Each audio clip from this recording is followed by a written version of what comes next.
APJ Abdul Kalam और याकूब मेमन का नमाज जनाजा देख लीजिए, सेम दिन हुआ, दो अलग अलग शहरों में। Yes yes. APJ Abdul Kalam की नमाज जनाजा में कितनी भीड़ थी और याकूब मेमन की नमाज जनाजा में कितनी भीड़ थी, एक आतंकवादी के।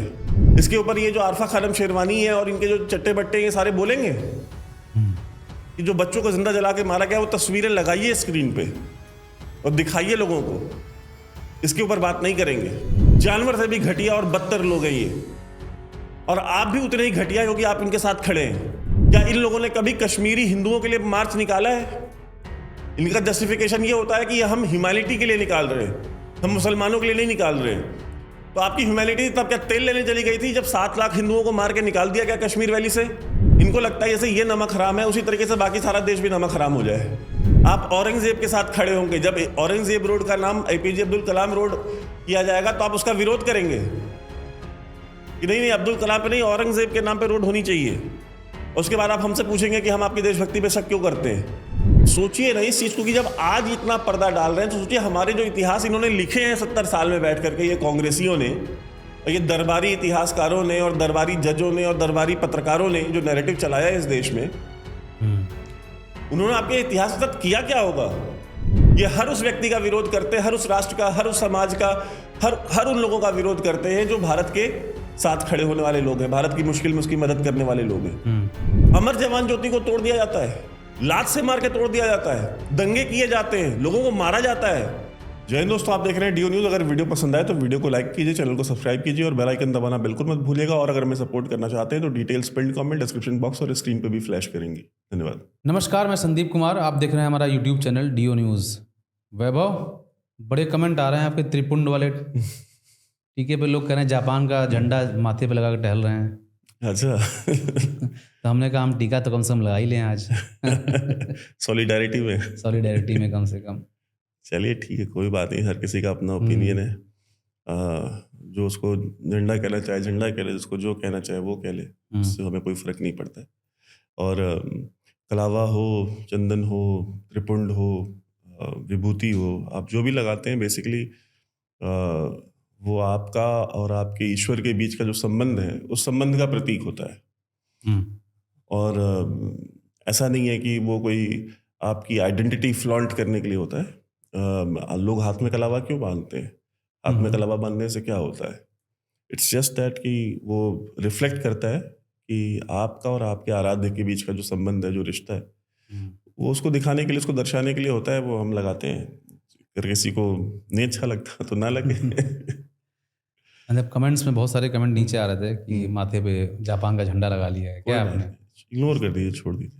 तो वैभव, हम लोग अब बात करेंगे इजराइल हमास जो वार है, 7वां दिन है आज इजराइल हमास वार का, और लग नहीं रहा कि अभी आगे भी ख़त्म होगा, क्योंकि जिस हिसाब से दोनों तरफ से एस्केलेशन जारी है, वो कहीं भी डी एस्केलेशन का कोई स्कोप दिख नहीं रहा है। इवन सऊदीया के जो प्रिंस हैं, सऊदी अरब के सलमान, उन्होंने ईरान के हेड से भी बात की, जो कि बहुत ज़्यादा एक न्यूज़ थी कल की, एकदम काउंट्राडिक्टरी थॉट था मिडिल ईस्ट में। उसके बाद भी कोई अप्रोच ऐसा दिख नहीं रहा है कि ये डी एस्केलेशन हो। क्या लगता है? देखिए, लड़ाई आज की नहीं है। ये लड़ाई जो है मुसलमानों की और यहूदियों की 1400 साल पुरानी लड़ाई है, और अरेबियन पेनिनसुला में 1400 साल से लड़ी जा रही है, और अनगिनत जिहाद हो चुके हैं, दुनिया भर की लड़ाइयाँ हो चुकी हैं, और उसमें बहुत सारे ट्रूस हो चुके हैं। प्रॉफेट मोहम्मद ने बहुत सारी जंगें लड़ी हैं इनके खिलाफ, यहूदियों के खिलाफ, उनके साथ ट्रीटीज़ भी की हैं। फिर उसके बाद ट्रीटीज़ के बाद फिर से भी कॉन्फ्लिक्ट हुआ है। तो ये कोई आज की चीज़ नहीं है। तो मोहम्मद बिन सलमान के या किसी इजराइल में बैठे हुए व्यक्ति के हाथ पे नहीं है। इस पर गोल्डा मेयर ने बहुत अच्छी बात कही थी। गोल्डा मेयर जो इजराइल की प्रधानमंत्री थी, और 1971 की जब लड़ाई हुई थी भारत पाकिस्तान की, तो उसमें गोल्डा मेयर ने भारत की मदद की थी, क्योंकि इंडिया के ऊपर अब जब वेस्ट ने सैंक्शंस लगा रखे थे और वो पाकिस्तान के साइड में बिल्कुल खड़ा था अमेरिका, और वो चाहता था कि इस जंग को पाकिस्तान के फेवर में इसका नतीजा आए। तो 1971 की भारत पाकिस्तान की जंग में जब भारत को कहीं से भी आर्म्स की सप्लाई नहीं थी, उस समय गोल्डा मेयर को अप्रोच किया गया था इंदिरा गांधी की तरफ से, और गोल्डा मेयर ने भारत की उस समय उस क्रिटिकल मौके पे सप्लाईज दे करके मदद की थी हथियारों की। और ये बात कही थी, एक ऐतिहासिक बात की, tell Mrs Gandhi that we were the ones who stood by her in her time of need. ठीक है, उन्होंने कोई चीज़ डिमांड नहीं की थी। उन्होंने ये नहीं कहा था कि हम आपकी मदद तब करेंगे जब आप इजराइल को रिकॉग्नाइज करेंगे। इंडिया तब तक इजराइल को रिकॉग्नाइज नहीं करता था, उनके साथ कोई डिप्लोमेटिक टाइज नहीं थे इंडिया के। तो वो चाहती तो उस समय में ये डिमांड रख सकती थी, बट उन्होंने नहीं रखा। उन्होंने सिर्फ इतनी बात कही कि मिसेस गांधी को बताइएगा कि इस चीज़ को याद रखेंगे कि उनकी मुश्किल के वक्त में उनके साथ कौन खड़ा था। तो गोल्डा मेयर ने एक बहुत अच्छी बात कही थी। उन्होंने ये कहा था कि ये पैलेस्टीन और इजराइल का जो कॉन्फ्लिक्ट है ये तब सॉल्व होगा जब ये फिलिस्तीन वाले अपने बच्चों से ज़्यादा प्यार करेंगे जितनी वो हमसे नफरत करते हैं। ठीक है, कि जिस दिन वो हमसे जितनी नफरत करते हैं उससे अपने बच्चों से प्यार करना शुरू कर देंगे, उस दिन ये कॉन्फ्लिक्ट सॉल्व हो जाएगा। और वही चीज़ आज तक बिल्कुल सटीक बैठती है। वहाँ पे क्या है कि वहाँ पे एक शहीद मेकिंग फैक्ट्री है। आप इजराइल के अंदर हमला कीजिए, इजराइल के अंदर आप रॉकेट्स फायर कीजिए। 6,000 से ज़्यादा रॉकेट फायर किए उन्होंने अभी तक इजराइल के अंदर, हमास वालों ने। 6,000 रॉकेट फायर करने के बाद आप क्या उम्मीद करते हैं कि क्या करे वो, मतलब इजराइल को क्या करना चाहिए?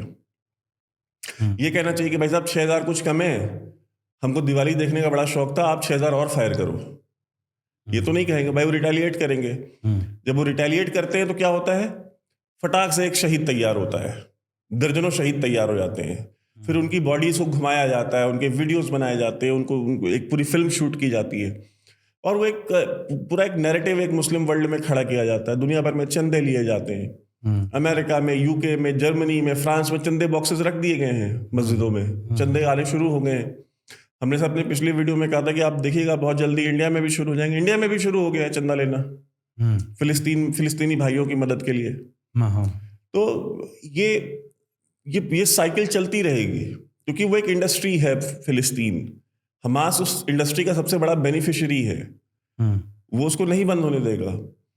ईरान की जो टोटल एग्जिस्टेंस है वो इसी बेसिस पे है कि इजराइल के साथ कॉन्फ्लिक्ट बना रहे, वरना वो कैसे जस्टिफाई करेंगे अपने जो ब्रूटल रिजीम जो खुमैनी की है, जो 2 नंबर रिजीम है, वो कैसे अपने आप को जस्टिफाई करेगी, अपनी एग्जिस्टेंस को जस्टिफाई करेगी? अभी तो मुस्लिम वर्ल्ड को वो ये बेचते हैं ना, दुनिया भर के शियाओं को ये बेचते हैं कि भाई हम अमेरिका से लड़ रहे हैं, हम इजराइल से लड़ रहे हैं, हम फिलिस्तीनियों के साथ खड़े हैं, हम जो जुल्म और जब्र हो रहा है इनके साथ हम उसके खिलाफ खड़े हैं। अगर इजराइल का और बाकी अरब देशों का अगर ट्रूस हो जाता है, उनके साथ रिश्ते नॉर्मल हो जाते हैं, तो वो कैसे चलेगा?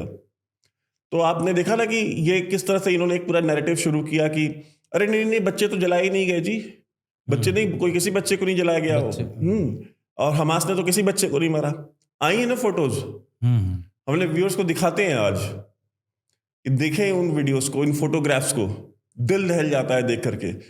छोटे छोटे बच्चों की जली हुई लाशें देखिए, ये होती है मानवता की हत्या, इंसानियत का कत्ल ये है। इंडिया में बैठे हुए पत्रकार ये कह रहे थे कि ये एक झूठी खबर है, इस तरह का कोई कुछ नहीं हुआ है। रवीश कुमार ने प्रोग्राम किया इसके ऊपर कि 40 बच्चों को मारने की खबर जो है वो झूठी खबर थी, जो भी हेडिंग करके मार देने की। और ये जो फोटोज आई हैं इसके ऊपर रवीश कुमार मुंह खोलेंगे अपना? इसके ऊपर ये जो आरफा खानम शेरवानी है और इनके जो चट्टे बट्टे ये सारे बोलेंगे कि जो बच्चों को जिंदा जला के मारा गया, वो तस्वीरें लगाइए स्क्रीन पे और दिखाइए लोगों को, इसके ऊपर बात नहीं करेंगे। तस्वीरें काफी सेंसिटिव हैं, हो सकता है हम ना भी लगा पाए भी। नहीं क्यों नहीं लगाइए, चाहे हो जाए डिमोनेटाइज, यार क्या दिक्कत है, आप लगाइए फोटो, देखने दीजिए लोगों को। क्या तमाशा लगाया हुआ है, इनको सपोर्ट करते हैं आप, ऐसे दुष्टों को सपोर्ट करते हैं। ये इंसान नहीं है, जानवर भी इस तरह से नहीं करते, जानवर से भी घटिया और बदतर लोग हैं ये। और आप भी उतने ही घटिया हो कि आप इनके साथ खड़े हैं, आप उनकी वकालत कर रहे हैं, आप इन चीजों को जस्टिफाई कर रहे हैं परोक्ष रूप से, आप उनको कवरिंग फायर दे रहे हैं। क्या चाहते हैं कि भारत में भी इस तरह से हो? इस देश में जो लोग ये सॉलिडारिटी मार्च निकाल रहे हैं फिलिस्तीन के नाम पे कि हम फिलिस्तीन के साथ खड़े हैं इसलिए हम इनके साथ सॉलिडारिटी मार्च निकाल रहे हैं, अब ये जितने भी लोग हैं इनको फिलिस्तीन से क्या लेना देना है? वो मुसलमान हो, किसी भी दूसरे धर्म के हो, आपका क्या लेना देना है ऐसे लोगों से, फिलिस्तीनियों से? हमास से क्या लेना देना है आपको? क्या इन लोगों ने कभी कश्मीरी हिंदुओं के लिए मार्च निकाला है? इनका जस्टिफिकेशन ये होता है कि हम ह्यूमैनिटी के लिए निकाल रहे हैं, हम मुसलमानों के लिए नहीं निकाल रहे। तो आपकी ह्यूमैनिटी तब क्या तेल लेने चली गई थी जब 7 लाख हिंदुओं को मार के निकाल दिया गया कश्मीर वैली से, उनकी गर्दनें काटी गई, उनके साथ रेप किए गए? तब आपकी इंसानियत कहां चली गई थी? उनके लिए मार्च क्यों नहीं निकाला? उनके लिए चंदा बॉक्सेस मस्जिदों में क्यों नहीं लगाई आपने? उनके लिए क्यों नहीं खड़े हुए? इस देश में जब रोहिंग्यास को शरण देने की बात होती है तो आजाद मैदान मुंबई में ज्यादा पुरानी बात नहीं है, 10 से 12 साल पहले की बात है। आजाद मैदान मुंबई में जो है अमर जवान ज्योति को तोड़ दिया जाता है, लात से मार के तोड़ दिया जाता है, दंगे किए जाते हैं, लोगों को मारा जाता है। इलाहाबाद में दंगे हुए, जो कि अब प्रयागराज हो गया। इस देश के अलग अलग शहरों में दंगे हुए इसलिए कि रोहिंग्यास को भारत में शरण दी जाए। ये इंसानियत आपकी तब क्यों नहीं जागती है जब हिंदुओं के ऊपर अत्याचार होता है पाकिस्तान में? आपकी इंसानियत तब क्यों नहीं जागती है जब लेबनान में ईसाइयों के ऊपर अत्याचार होता है? और लेबनान जहां पे 30 से 40% ईसाई रहते थे, आज वहां 2% भी नहीं रह गए। आपकी इंसानियत तब कहां मर जाती है? आपकी इंसानियत सिर्फ एक्सक्लूसिव मुसलमानों के लिए है, आतंकवादियों के लिए है, जो बच्चों को जिंदा जलाते हैं, लोगों को माथे में गोलियां मारते हैं, बूढ़ी औरत जो बिस्तर से उठ नहीं सकती उसको गोली मारते हैं आप। ये आपकी इंसानियत है। लानत है ऐसी इंसानियत पे, और लानत है तुम लोगों पे जो इनके साथ खड़े होते हो, इन जानवरों के साथ खड़े होते हो और कहते हैं हम इजराइल के साथ क्यों खड़े? भाई इजराइल ने हमारी मदद की है। गोल्डा मेयर ने जब कहा कि मिसेस गांधी को कहना कि याद रखेंगे कि उनके जरूरत के वक्त में कौन खड़ा था, तो हमको याद रखना चाहिए। 99 में कारगिल के युद्ध में जब भारत के पास सैटेलाइट इमेजेस नहीं थी, भारत के पास टेक्नोलॉजी नहीं थी, और अमेरिका ने फिर मना किया, अमेरिका ने फिर धोखा दिया दोबारा कि हम नहीं प्रोवाइड करेंगे, वो पाकिस्तान के साथ खड़ा हुआ। तब इजराइल ने आपको सैटेलाइट इमेजेस दी, जिसके बाद आपकी कारगिल जो वॉर थी वो आप जीते। अगर वो ना मिलती तो कारगिल वॉर हो सकता आप फिर भी जीतते, लेकिन आपकी कैजुअलिटीज कितनी होती। जब आपको यही नहीं पता आपका दुश्मन चोटियों पे कहां कहां बैठा हुआ है, तो आप कैसे लड़ोगे? आप वॉर गेम्स का आप प्लान कैसे करोगे वॉर को? इनको लगता है जैसे ये नमक हराम है, उसी तरीके से बाकी सारा देश भी नमक हराम हो जाए। जिस तरह से ये CIA और MI6 से पैसा खा करके इंडिया के खिलाफ बातें करते हैं और इंडिया के नैरेटिव के खिलाफ बातें करते हैं, समाज को तोड़ने की बातें करते हैं, उस तरह से हम भी जो है नमक हरामी करें। और ये जो बाकी के लोग हैं जो ये ह्यूमैनिटी के लिए मार्च निकाल रहे हैं इस नाम पे कि हम इंसानियत के लिए मार्च निकाल रहे हैं, और फिलिस्तीन इंसानियत का मसला है, वो मुसलमानों का मसला नहीं है, वो इस्लाम का मसला नहीं है। तो आप मुझे बताएं कि आप इजराइल के खिलाफ नारे लगाएंगे, उस इजराइल के खिलाफ जिसने भारत की मदद की, सबसे ज्यादा मुश्किल के वक्त में मदद की, आप उसके खिलाफ नारे लगाएंगे, आप फिलिस्तीन के साथ खड़े होंगे। और उसके बाद आप हमसे पूछेंगे कि हम आपकी हुब्बुल वतनी पर, आपकी देशभक्ति पर शक क्यों करते हैं। आप औरंगजेब के साथ खड़े होंगे। जब औरंगजेब रोड का नाम APJ अब्दुल कलाम रोड किया जाएगा तो आप उसका विरोध करेंगे कि नहीं अब्दुल कलाम पे नहीं, औरंगजेब के नाम पे रोड होनी चाहिए। उसके बाद आप हमसे पूछेंगे कि हम आपकी देशभक्ति पे शक क्यों करते हैं। आप रोहिंग्यास के साथ खड़े होंगे। रोहिंग्यास के लिए भारत में जो लोग वीर गति को प्राप्त हुए हैं, उन वीरों की जो मेमोरियल है अमर जवान ज्योति, आप उसको तोड़ेंगे, उसको लात से मारेंगे। उसके बाद आप हमसे पूछेंगे कि हम आपकी देशभक्ति पे शक क्यों करते हैं। आप पाकिस्तानी हिंदुओं के साथ खड़े नहीं होंगे, लेकिन फिलिस्तीनी मुसलमानों के साथ खड़े होंगे, और फिर आप हमसे पूछेंगे हम आपकी देशभक्ति पे शक क्यों करते हैं। आप हैदराबाद में जब क्रिकेट मैच होगा, अभी 2 दिन पहले की बात है, हैदराबाद में पाकिस्तान जिंदाबाद के नारे लगाएंगे और पाकिस्तान की टीम को सपोर्ट करेंगे।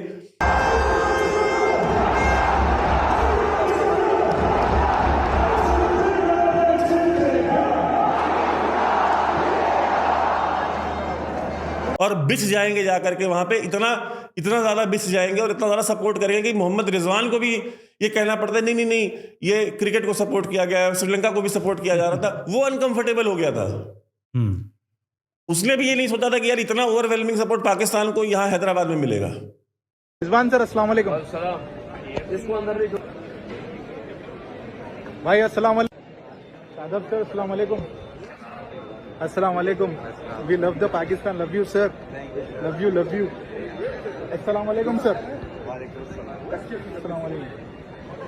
अस्सलाम वालेकुम सर। आप पूरे स्टेडियम में खड़े होकर पाकिस्तान जिंदाबाद के नारे लगाएंगे और जीतेगा भाई जीतेगा, पाकिस्तान जीतेगा का नारा लगाएंगे। उसके बाद आप हमसे सवाल करेंगे कि हम आपकी देशभक्ति पे शक क्यों करते हैं। उसके बाद आपकी ये हिम्मत होती है, आप बोलते हैं कि हमको किसी से देशभक्ति का सर्टिफिकेट नहीं चाहिए। तुमको चाहिए भी होगा तो तुमको मिलेगा नहीं। तुम्हारी जो हरकतें हैं, तुमको वो सर्टिफिकेट कभी नहीं मिलना। औरंगजेब जैसे बर्बर, क्रूर और जानवर किस्म के इन्वेडर को आप क्या बोलते हैं? औरंगजेब आलमगीर। औरंगजेब के नाम से लेन, सड़कें, और जरा सा नाम चेंज करने की बात होती तो विरोध शुरू हो जाते हैं, AIMIM वाले खड़े हो जाते हैं। ये आप अपने अमाल को देखिए। कि आप एक्टिविटीज क्या करते हैं, आपकी हरकतें क्या हैं, उसके बाद आपकी शिकायतें क्या हैं। 25 करोड़ की माइनॉरिटी है इस देश में, 25 करोड़ की माइनॉरिटी। मतलब अमेरिका, आप सोचिए, इमेजिन करके देखिए, यूके, फ्रांस, जर्मनी, इसके यूरोप में ऐसे बड़े, मतलब कई देशों को मिला करके इतनी आबादी नहीं बनती है, तो ये माइनॉरिटी है। अगर ये माइनॉरिटी है तो सिख क्या है इंडिया में, पारसी क्या है, बौद्ध क्या है, जो जूस इंडिया में बच गए वो क्या है, क्रिश्चियंस क्या है। 25 करोड़ में ये माइनॉरिटी है, बाकी माइनॉरिटी नहीं है। इनके ऊपर जुल्म हो रहा है, बाकी किसी पे जुल्म नहीं हो रहा है। 25 करोड़ पे जुल्म हो रहा है, जो 50 लाख है, 10 लाख है, 5 लाख है, उनके ऊपर जुल्म नहीं हो रहा है। इसका मतलब है ना, आपके ऊपर जुल्म नहीं हो रहा है, आप खुद जुल्म कर रहे हैं, ये आंखों में धूल झोंकने का काम कर रहे हैं आप। और मैं ये पूछना चाहता हूं कि आप, आज तो वीडियो और फोटो एविडेंस मौजूद है ना उन बच्चों की जो जलाए गए हैं, उन लोगों की लाशें मौजूद है ना जिनको मारा गया है, उन बूढ़ी औरतों की लाशें मौजूद है ना देखने के लिए, जिनको बिस्तर से वो उठ नहीं पाई, इसको गोली मार दी गई। तो आप सोचिए कि आज से 700 साल पहले इस देश में क्या हुआ है, आज से 500 साल पहले इस देश में क्या हुआ था। जो इतिहासकारों ने लिखा है कि जब नादिर शाह आया दिल्ली, तो उसने हिंदुओं की खोपड़ियों के मीनार बनाए। अकबर जैसे सो कॉल्ड लिबरल शासक का क्या था, जिसके ऊपर जोधा अकबर जैसी फिल्में बनाई जाती हैं, उसको रोमांटिसाइज किया जाता है, टीवी सीरीज बना दी जाती है। मुगले आजम, जोधा अकबर, अकबर भाई अभी एक सीरीज जो है वो Z5 पे आई, वो ताज, नसीरुद्दीन शाह जो है वो अकबर बने हुए हैं। उसमें अकबर को कैसा दिखाया जा रहा है, क्योंकि उससे बड़ा लिबरल सेक्युलर तो कोई था ही नहीं। उसने कितने हजारों लाखों हिंदुओं की हत्याएं कराई हैं, जरा कभी खोल के इतिहास के पन्ने पढ़ तो लें। तो जब आज फोटो और वीडियो एविडेंस मौजूद है, तब ये हाल है, तब वो नहीं झिझक रहे हैं। तो आज से 500 साल पहले करते क्या होंगे वो, जरा सोच के देखे, रूह कांप जाएगी। 2 दिन पहले इन्हीं फोटोज को डिसइंफॉर्मेशन की तरफ बताया जा रहा था, आज जब इन्फॉर्मेशन होगी तो कोई कुछ बोल नहीं रहा है। नहीं, आप सोचिए ना कि आज आपने जब ये बात कही है कि आज जब फोटो और वीडियो एविडेंस मौजूद है, तब वो कह रहे हैं, तब उसको वो झुठला रहे हैं, तब कह रहे हैं कि नहीं ये फेक न्यूज है। मतलब जेन्युइन खबर को व्हाइट हाउस अप्रूव करा कि नहीं भाई ये जेन्युइन है। I never really thought that I would see and have confirmed pictures of terrorists beheading children.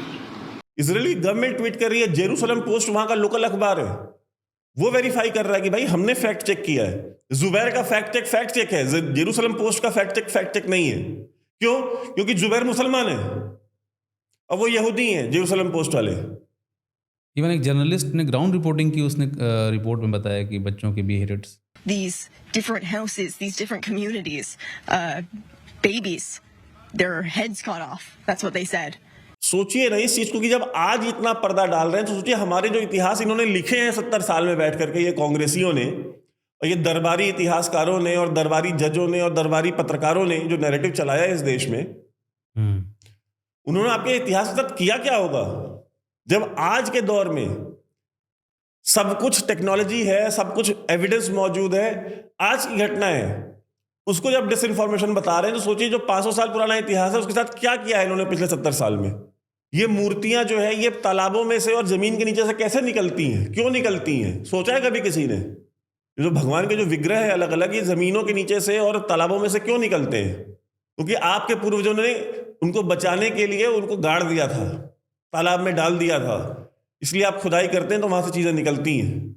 उन्होंने इस उम्मीद में गाड़ा था कि शायद एक दिन आएगा इस देश में जब हमारा अपना शासन होगा और ये मूर्तियां, ये विग्रह जो है ये सेफ और सिक्योर होंगे, तो जो हमारी आने वाली पीढ़ियां हैं वो निकाल करके इनकी पूजा करेंगी। लेकिन वो दिन आज तक नहीं आ पाया है। आज़ादी मिले आपको 75 साल हो गए, अमृत काल चल रहा है आज़ादी का, लेकिन 3 मंदिर नहीं ले पा रहे। 3 कोर्ट कचहरी कर रहे हैं आप इस देश में, जहाँ पे आप 80% आबादी है आपकी। तो इजराइल को गाली देना, ये आप समझिए, ये आपके अंदर शत्रुबोध होना चाहिए। ये हर उस इंसान के खिलाफ खड़े हो जाते हैं जो आपके साथ खड़ा होता है। ये हर उस इंसान का विरोध करते हैं जो भारत का समर्थन करता है।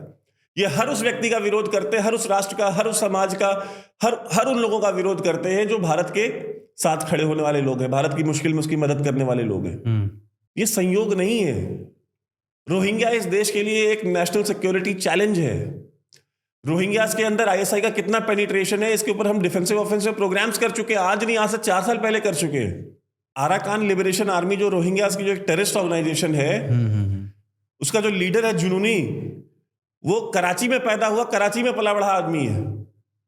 रोहिंग्या का लीडर अराकान लिबरेशन आर्मी जो कि रोहिंग्यास की जो आजादी की बात कर रहे हैं म्यांमार के अंदर, और एक आतंकवादी संगठन है, रेडिकल इस्लामिस्ट आतंकी संगठन है, उसका जो लीडर है वो तो खुद कराची में पैदा हुआ है।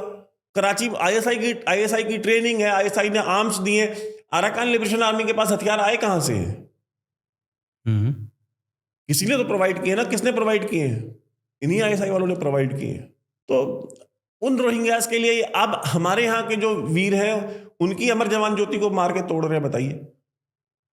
उसके बाद कहते हैं भाई आप हमारी देशभक्ति पे शक मत कीजिए। क्यों ना करें, क्यों ना करें? मुझे एक रीजन तो दे, एक कारण दे ना करूं शक। आप कासिम सुलेमानी के लिए रैली निकालेंगे इंडिया में, क्या कासिम सुलेमानी के सपोर्ट में इंडिया में रैली नहीं निकली? क्या कासिम सुलेमानी के सपोर्ट में इंडिया में नारेबाजी नहीं हुई?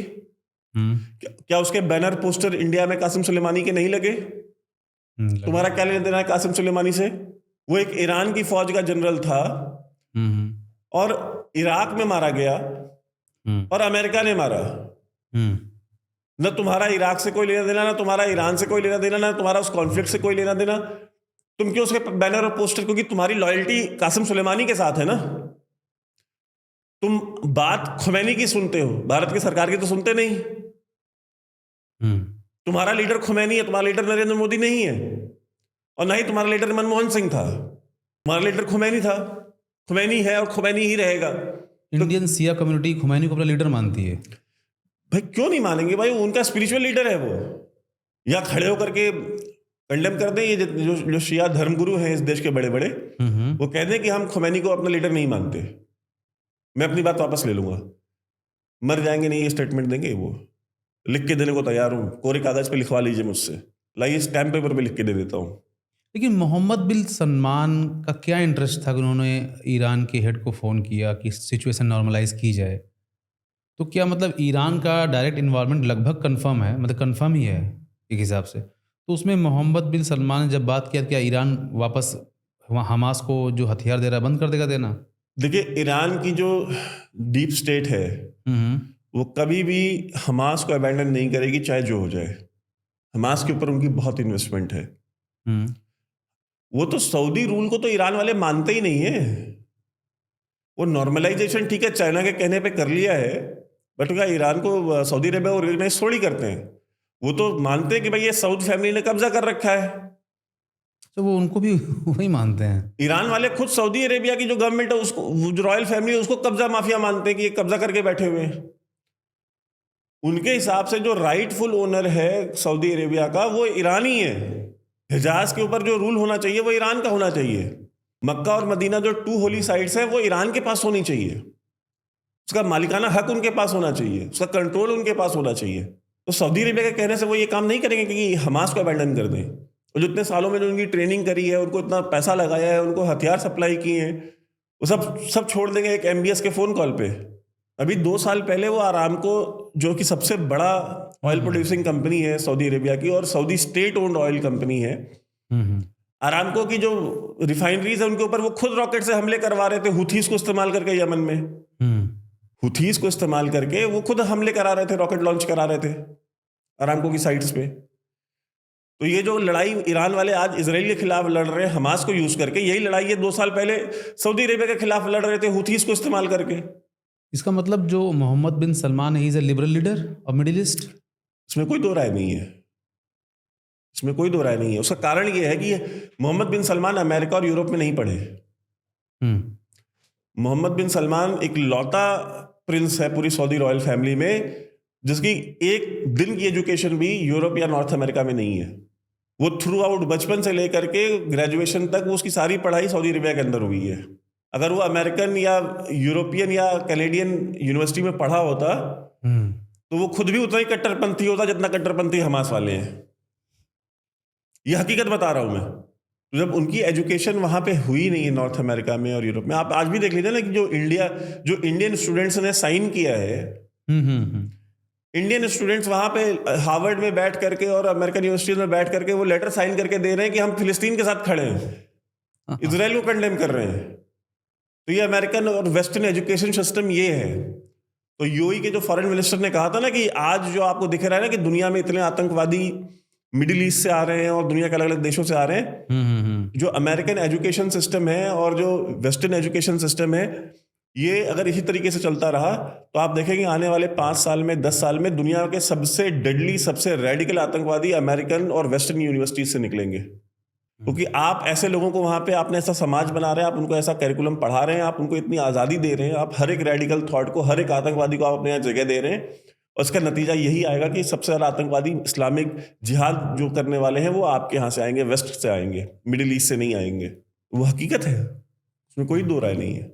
और इंडिया में आप देख लीजिए ना यार, अब ये एपीजे अब्दुल कलाम और याकूब मेमन दोनों का एक ही दिन फांसी उनको हुई थी, उसको याकूब मेमन को फांसी हुई और एपीजे अब्दुल कलाम की मौत हुई। दोनों की आप नमाज जनाजा देख लीजिए, एपीजे अब्दुल कलाम और याकूब मेमन का नमाज जनाजा देख लीजिए, सेम दिन हुआ, 2 अलग अलग शहरों में। एपीजे अब्दुल कलाम की नमाज जनाजा में कितनी भीड़ थी और याकूब मेमन की नमाज जनाजा में कितनी भीड़ थी, एक आतंकवादी के। बुरहान वानी की जो शव यात्रा निकलती है, नमाज जनाजा होती है, उसमें कितने हजारों की भीड़ होती है। और जब कश्मीर में कोई पुलिस वाला, जब कोई फौजी, जब वहां का लोकल कश्मीरी जब शहीद होता है तो उसकी नमाज जनाजा में कितनी भीड़ होती है। कभी जरा देखें तो, कंपेयर तो करके देखें। किसी को भी राइट विंग बोल देना, किसी को भी रेडिकल बोल देना, किसी को फार राइट बोल देना, ये बड़ा आसान है। मैं तो कह रहा हूं सिर्फ आप डेटा देखें, ऑडियो विजुअल्स हैं, देख लें और खुद जज करें, खुद डिसाइड करें। और ये यहूदियों के खिलाफ लड़ाई एक ये धार्मिक और सांस्कृतिक लड़ाई है इनकी, ये चल रही है पिछले 1400 साल से, चलेगी, क्योंकि उसको वैलिडेट किया गया है रिलीजियस टेक्स्ट के थ्रू, उसको उसके ऊपर मुहर लगाई गई है। ये कहा गया है कि कयामत तब तक नहीं आएगी जब तक एक एक यहूदी मर नहीं जाता है। जब ये छुपेंगे पेड़ों के पीछे और पत्थरों के पीछे, तो हर एक पेड़ और हर एक पत्थर आवाज देगा कि ओ मुस्लिम, एक यहूदी मेरे पीछे छुपा हुआ है। जब आप इस तरह की चीजें जब आप लिखेंगे तो वो जंग कैसे बंद होगी? और जब बंद करने की कोशिश, क्योंकि इस दुनिया में ऐसे बहुत से लोग हैं ना जो इन चीजों को पे बिलीव करते हैं, मानते हैं कि यही अल्टीमेट ट्रूथ है, तो वो जंग कभी खत्म नहीं होगी। हिटलर वॉज राइट हैशटैग कौन ट्रेंड कराता रहा है? हिंदू कराते रहे या प्रो इजरायली कराते रहे? सिडनी ओपेरा में हमने पिछले वीडियो में अपने वो दिखाया भी था, वो वीडियो सिडनी ओपेरा का, जहां पे गैस द जूस की और डैश डैश द जूस के जो नारे लग रहे थे, तो वो नारे कौन लगा रहा था वहां पे? वो आरएसएस वाले गए थे नारे लगाने।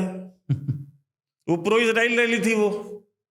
ये कहते हैं ना, डिफ्लेक्ट करते हैं, घुमाते हैं बातों को, इनका काम है सच को झूठ और झूठ को सच बना करके प्रेजेंट करना। ये जो लेफ्ट विंग वाले पत्रकार हैं। तो क्या लगता है वह माफी मांगेंगे ये अपने डिसइंफॉर्मेशन को, जो इन्फॉर्मेशन को उन्होंने यार देखिए, उनको 1 मिलियन व्यू चाहिए, उनको 2 मिलियन व्यू चाहिए, उनको 3 मिलियन व्यू चाहिए। वो झूठ बोल के मिलता है तो झूठ बोल के लेंगे, क्योंकि at the end of the day उनको चाहिए पैसा, उनको चाहिए व्यूअरशिप।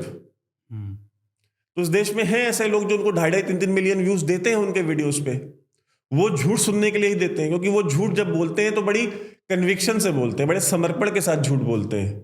उनकी आवाज का मॉड्यूलेशन का एक उनका तरीका होता है, उनके बोलने का एक स्टाइल होता है, उनके प्रेजेंटेशन का तरीका होता है। वो कोट पहन के झूठ बोलते हैं, अंत में बोलते हैं नमस्कार मैं रवीश कुमार। तो वो सोफिस्टिकेटेड तरीके से झूठ बोला जाता है ना। तो सोफिस्टिकेटेड तरीके से जब झूठ बोला जाएगा तो लोगों को अच्छा लगता है सुनने में। सोफिस्टिकेटेड तरीके से लोगों को बेवकूफ बनाया जाता है, लोग बनते हैं, खुशी खुशी बनते हैं। तो हैं 2.5-3 मिलियन, उनको आएंगे, हमें आपको नहीं आएंगे। नहीं, क्योंकि हमारे अंदर वो कलाकारी है नहीं ना, वो सोफिस्टिकेशन हमारे अंदर नहीं है, और नहीं वो बददियानती है, नहीं वो इंटेलेक्चुअल डिसऑनेस्टी है। तो उनको व्यूज मुबारक, पैसे मुबारक, लेकिन ये चलेगी नहीं ये गाड़ी बहुत दिन तक। हमें अपना काम करना चाहिए, हमें सच बोलना है, हम लोगों को सच बताएं। जो झूठ बोल रहा है वो धीरे धीरे एक समय आएगा कि वो बबल फटेगा। इस बार झूठ उनका 2 ही दिन में निकल गया पूरा। 48 घंटे सस्टेन कर, व्यूज तो ले लिया आपने, पैसे कमा लिए, तो उनका लेकिन उनका माइंडसेट भी यही ना कि चलो 2 दिन में तो हमको 2.5-3 मिलियन व्यू मिल गए ना, और 2 दिन बाद फिर कुछ नया झूठ बोलेंगे। जब तक ये एक्सपोज होगा तब तक से कुछ और नया लेके आ नया लेके जाएंगे। आएंगे। तो ये सीरीज, ये साइकिल चलती रहेगी।